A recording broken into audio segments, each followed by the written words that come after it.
வணக்கம். ஆகாஷ்வாணி புதுச்சேரி செய்திச் சுருக்கம் வாசிப்பவர் இசையமுதா. பாதுகாப்பு சவால்களை சமாளிக்க இந்தியா எல்லா நேரங்களிலும் தயாராக இருக்க வேண்டும் என்று பிரதமர் திரு நரேந்திர மோடி வலியுறுத்தியுள்ளார்.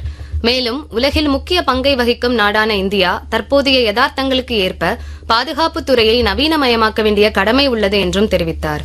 மத்திய நிதியமைச்சர் திருமதி நிர்மலா சீதாராமன் ஜெர்மனியின் முனிச்சில் APM டெர்மினல்ஸ் தலைமை நிர்வாக அதிகாரி திரு கீத் ஸ்வென்சனை சந்தித்தார்.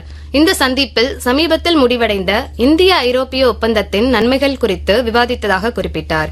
மேலும் இந்தியாவுடனான அந்நிறுவனத்தின் நீண்டகால உறவை பற்றியும் கடல்சார் சுற்றுச்சூழல் அமைப்பு முழுவதும் உள்ள முக்கிய முதலீடுகள் மற்றும் கூட்டாண்மை குறித்தும் திரு கீத் ஸ்வென்சன் குறிப்பிட்டதாக திருமதி நிர்மலா சீதாராமன் சமூக ஊடக பதிவில் தெரிவித்துள்ளார்.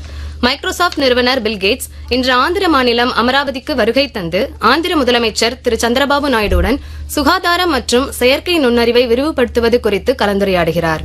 முதுநிலை மருத்துவ படிப்பில் உள்ள அரசு மற்றும் நிர்வாக ஒதுக்கீட்டு இடங்களை நிரப்புவதற்கான 3வது சுற்று வரைவு சீட்டு ஒதுக்கீடு பட்டியல் சென்டாக் இணையதளத்தில் வெளியிடப்பட்டுள்ளதாக புதுச்சேரி சென்டாக் ஒருங்கிணைப்பாளர் திரு அமன் சர்மா குறிப்பிட்டுள்ளார். காரைக்கால் மீன்பிடி துறைமுகத்தில் இருந்து அனுமதி சீட்டு பெற்று கடலுக்கு மீன்பிடிக்க சென்ற மீனவர்களை அங்கு ரோந்து வந்த இலங்கை கடற்படையினர் எல்லை தாண்டி மீன்பிடித்ததாக கூறி 2 விசைப்படகுகளையும் அதில் இருந்த 25 மீனவர்களையும் அதிரடியாக கைது செய்துள்ளனர்.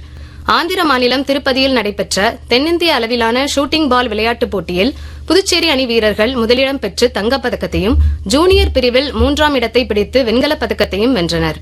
இத்துடன் இந்த செய்திச் சுருக்கம் நிறைவு பெறுகிறது.